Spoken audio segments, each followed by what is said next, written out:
Welcome, friends. Today's video is about making a rope Easter basket. And I'm just using the clothesline rope, some beautiful paper napkins that I picked up recently at a little gift shop, Mod Podge, some ribbons that I had in my stash, and I've turned this into an Easter basket that I'm going to fill with jelly bean eggs, and I'm going to leave this on my dining room table as a centerpiece. So the first thing you need is the rope, and I buy this at Walmart. It is the 316 by 100 feet, 100% cotton.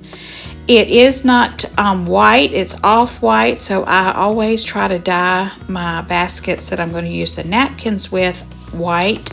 So I've got some acrylic paint there, and then I found these lovely napkins with the little chicks on them, and I'll share with you the website where you can pick these up if you want to order them online. This was just a little gift shop that I ran into in my area. So check out this website. It's Michael Design Works, and there's the website. Maybe you can get a pack of those, but keep your eye out for beautiful napkins. Now, the first step to do is to, of course, dye the rope white. So I've got some of the paint and water in the bowl, and I am just turning and turning it until it is completely coated. After the rope has dried overnight, you can see I'm going to start sewing, and I start that coil. This I'm going to sew as a 4-inch base. The smaller your base, the taller your bowls. If you want a wider base, you're going to have a shorter bowl. And this is my new Janome sewing machine. I'm going to do a review on it in the next week, but I love this new sewing machine, so I can't wait to share that with you. So you start sewing, and then after I got to 4 inches, I lifted it up, and that's what makes your bowl. Now here is the bowl. I've left some of the cord loose, and I just wanted to show you the different things you can do. I'm making loops this time. I have plenty of rope bowl videos, and I'll leave the playlist in the description box. But this one I'm just kind of wrapping the rope, and I'm securing it with these clips, and then I will go back and zigzag that last row to the back bowl. And it worked out perfect, wasn't any problem. I left the loops separated because I am going to run some ribbon through them, but I did go back and stitch all the way around and to secure that last row. All right, the bowl is finished with all the sewing, and now we're going to do the fun part, and that is putting on our napkin decoupage. And this is such an easy process. See how one napkin has 2 sides to it? So I only really needed 1 napkin to complete this project, so I have a nice stash left over. So I'm going to cut this. This is a 3-ply napkin, and you've got to separate those and only use the top ply. So I am just kind of cutting out around the napkin. You don't have to cut close to the flowers because the background is white, and that is the reason I painted the bowl white, because you will not see the design where the white part is on the design. Now I'm just peeling off very carefully that top layer, and that's what we're going to be decoupaging.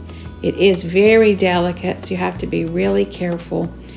And I'm just going to lay it out and see how I want to position it on the bowl. I wanted the chicks to go all the way around the bowl, but you cannot decoupage a large piece like this. So I am going to have to cut it apart and do it in sections. And I did go back and fill in with a lot more flowers and eggs, and I made it very pretty and full, and you will see that at the end of the video. But the first part is just kind of separating, and then we're going to start the glue process.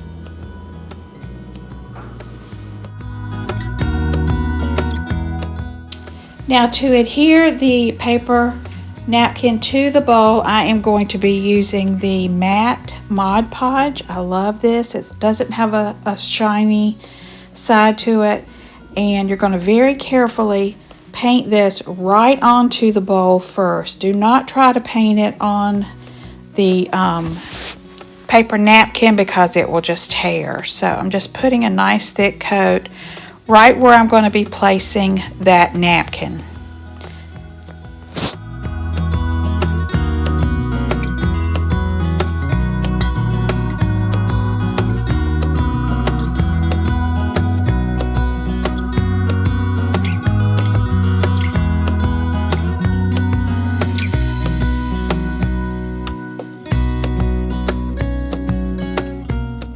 Now you just carefully place the napkin right on top of the glue, add in some more if you've missed a spot, and then very delicately push it down and then go over it with the Mod Podge. Now you can go back and add in more pieces. I did add some around the bottom to cover the rest of that bowl. But it's just really a very simple process. You just have to be very gentle with your paper napkins. Then we're going to go all the way around with the design, and then I go back and fill in with some flowers, any bare spots, and it just looks so nice when it was completely finished.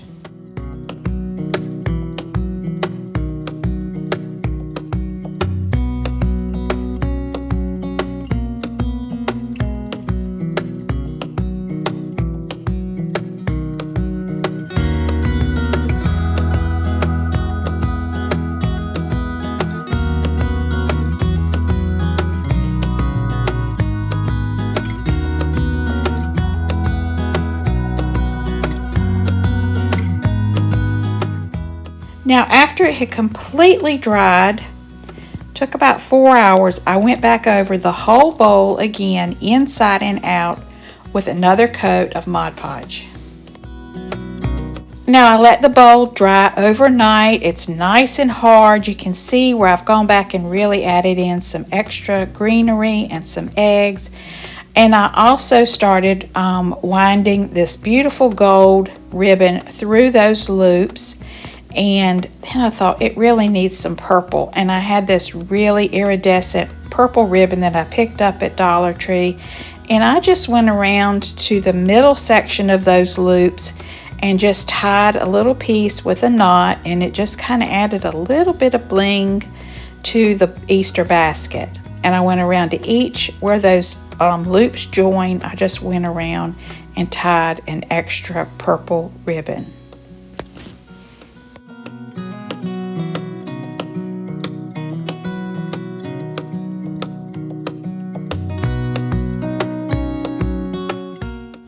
Now the bowl is all finished, so we're going to start filling it with some grass and jelly eggs.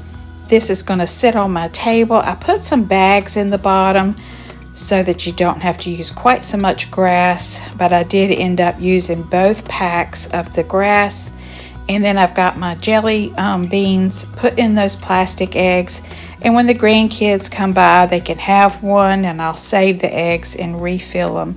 So I'm just going to leave this basket out on my table all during spring.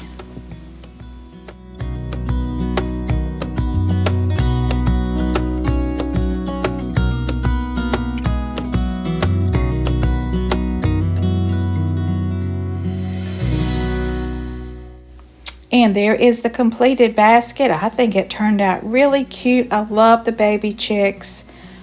I love this napkin. It's just so pretty. But be on the lookout for beautiful spring napkins because there's so many different things that you could do with this design. And I think it's going to look really pretty on my table. I may even need to buy a new tablecloth because this is just too pretty to leave on that blue and white check tablecloth. Just look all the way around. This is waterproof now and permanent, and it just really, really looks nice. So I hope you'll give this one a try. I've got a whole playlist of different rope bowl ideas. If you have any questions or comments, please leave those below. I'd love to hear from you. Thank you so much for watching. I hope you all have a very safe and blessed day.